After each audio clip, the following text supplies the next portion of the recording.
Bonjour à tous et bienvenue dans cette nouvelle vidéo d'analyse technique journalière. Nous sommes aujourd'hui le jeudi 8 février 2024 et nous allons effectuer un tour de table grâce à notre robot Vision de fbtforexbaskettrading.com. Alors avant toute chose, comme à notre habitude, je vous invite à aller sur le site forexbaskettrading.com et à vous enregistrer pour bénéficier du robot gratuit pendant 72 heures. Il y a une vidéo qui est faite à ce sujet que je laisserai dans la description pour pouvoir la voir si vous voulez voir en détail comment télécharger, installer le robot et bénéficier donc d'une licence gratuite de 72 heures pour pouvoir le tester. Alors, on commence bien sûr avec l'indicateur Power et on peut voir qu'il y a une devise ici qui sort du lot, qui est le franc suisse qui hier était aux alentours des moins 2,5, moins 3, moins 3,5. D'ailleurs, on peut le voir ici en confirmation avec l'indicateur Matrix. Et puis ensuite, la faiblesse s'est accentuée et donc on est passé à moins 4,5. Ce qui pourrait être intéressant parce que, comme on peut le voir, le franc suisse est en train de devenir weak across the board, est en train de devenir faible contre toutes les autres paires. Malheureusement, il y a encore un Australien à 0,5, un euro à 0, un sterling à 0,5, un yen à 0. Ce qui fait que, comme vous pouvez le voir, on est ici sur la paire du franc suisse et on a simplement trois potentiels opportunités grâce aux indications donc des locks. Pourquoi? Parce que les autres devises sont à 0 ou 0,5. Donc comme vous pouvez le voir, l'Australien ici qui vient de passer à 1 nous donne une nouvelle opportunité. On passe à 4. Donc si on en a un peu plus, ça pourrait être intéressant. Si on en a que 3, c'est potentiellement suffisant pour un seul basket, mais attention lorsque toutes les autres devises sont sideways à un grand renversement, un grand retournement. On va quand même faire notre tour de l'australienne, notre tour du franc suisse pour vérifier ça ensemble. Alors ici, on voit très bien qu'on a une contre-tendance, d'accord? Même si le franc suisse est en faiblesse, et on voit maintenant qu'il est en train de se dessiner, vu que l'australienne est en train de passer à 1, on voit les locks ici, une qui descend, une autre qui se rapproche. Donc celle-là a été à peu près respectée, celle-là a été respectée, on voit que la suivante a été respectée. S'il se rallume par la suite, on pourra le voir, mais on est vraiment contre-tendance et on n'a pas atteint les plus hauts. Et en plus de ça, il est en train de retracer vers les milieux de... C'est pour ça d'ailleurs qu'il est en train de passer à 0,5. Comme vous pouvez le voir, il est en train de passer ici dans les milieux du range. Donc de toute façon, c'est pas vraiment une paire très intéressante du fait qu'elle a même pas encore atteint des high watermark. On avance ici avec le 4 suisse. Lui, par contre, il a une tendance à long terme qui était un petit peu sideways, même si elle vient du plus bas, elle reste haussière. À court terme, on est haussier. On a une première lock qui est bien respectée, une deuxième lock qui a du mal, la troisième lock qui est respectée, elle est au même niveau, et la quatrième qui nous fait une belle envolée avec une GMT7 au niveau ici du breakout. Donc d'une manière générale, on a un 4 suisse qui est très intéressant. Le suisse yen, très très choppy, puis ensuite on a une bonne tendance baissière. Si le yen aurait voulu nous donner un peu de force, on aurait potentiellement une opportunité.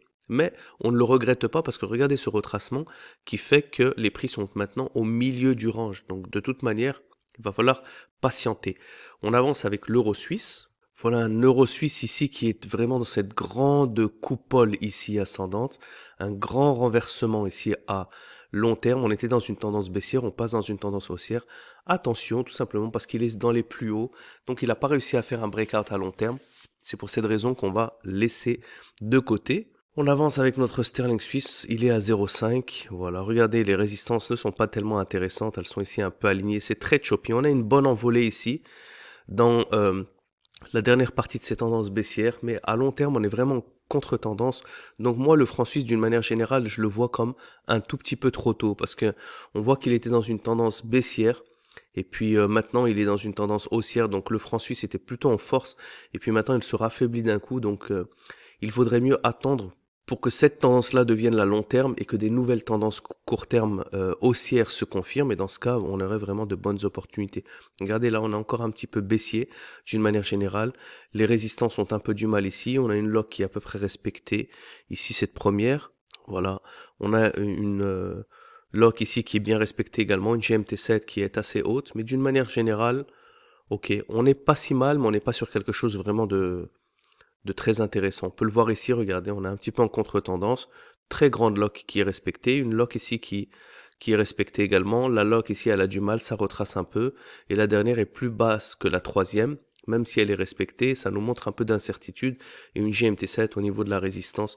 Donc d'une manière générale, si on refait un petit tour d'horizon, on a entre 3 et 4 opportunités. Lorsque l'Australienne était passée à 1, Mais vraiment, les autres devises sont vraiment en train de se chercher et on est en train un petit peu de sortir de la phase d'accumulation. On préférerait avoir une bonne confirmation, avoir d'autres devises qui sont intéressantes, par exemple certaines devises qui passent à 2, à 3, et d'avoir peut-être un franc suisse qui sort weak across the board, ou qu'une autre devise comme le New Zealand par exemple qui sorte vraiment du lot et qui devienne strong across the board. C'est vraiment ce genre de scénario qu'on aime analyser. Parce que le fait d'en avoir un weak across the board, mais dans la majorité des devises qui soit proche de 1 ou plus basse que 1, 0, 0,5, c'est pas vraiment du strong across the board parce que les autres sont sideways. C'est pour cette raison qu'il faut faire attention et redoubler de patience. Donc voilà, c'est tout pour aujourd'hui. Une analyse assez courte car il y a également un nouveau challenge qui se présente vu que ça a été énormément demandé et je vous l'ai dit, nous allons effectuer donc une série de vidéos à propos des prop firms en choisissant une et en essayant au maximum justement de passer le challenge. En tout cas, nous allons essayer de le passer ensemble et documenter tout ça pour que vous puissiez apprendre à quel point le RoboVision peut être bénéfique pour le trading également dans les prop firms. Donc voilà, n'hésitez pas à poser des questions. Je vais répondre également à une petite question qui a été posée dans les commentaires, comme quoi je remercie les abonnés de poser des questions parce que ça rend la chaîne beaucoup plus dynamique. Alors une question sur les indices, par exemple, ou les cryptos, ou les métaux. Est-ce que le robot est simplement fait pour le forex? Alors la réponse est non. Tout peut être tradé. Avec le robot, il n'est pas limité. On peut simplement ouvrir d'autres devises, trader ce qu'on veut. Mais la stratégie derrière le robot, c'est une stratégie de corrélation de devises. Parce que toutes ces devises-là, elles sont extrêmement corrélées ou non corrélées les unes à la suite des autres, ce qui est confirmé avec le Matrix. Et tous les tests ont montré que la corrélation, par exemple, avec l'or, avec l'or et l'argent, avec le pétrole, par exemple, avec les indices, avec les cryptos, eh bien, ça marchait moins parce que avec une devise, on a également 7 paires contre 7 autres paires, comme vous pouvez le voir. Et si on fait simplement l'or, il va nous montrer une bonne corrélation potentiellement en tant que safe haven contre le dollar, potentiellement une petite corrélation entre l'euro.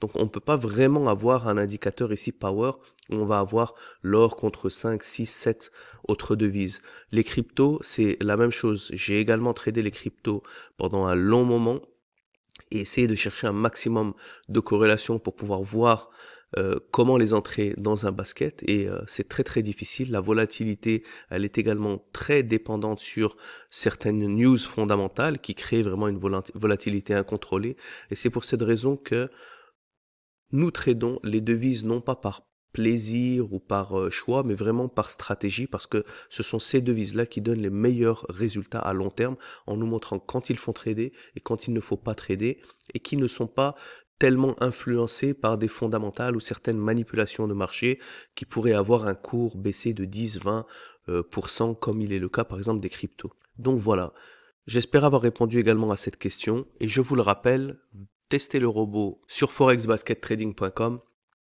Vous entrez votre email, numéro de compte, le code CAPTCHA, vous cliquez sur Activate, téléchargez-le en version MT4 ou MT5 et vous l'installez et vous en bénéficierez pendant 72 heures. Je vous souhaite une excellente fin de semaine. Je vous retrouve demain pour une nouvelle vidéo d'analyse technique journalière. D'ici là, bon courage à tous et gardez la pêche. Ciao, ciao.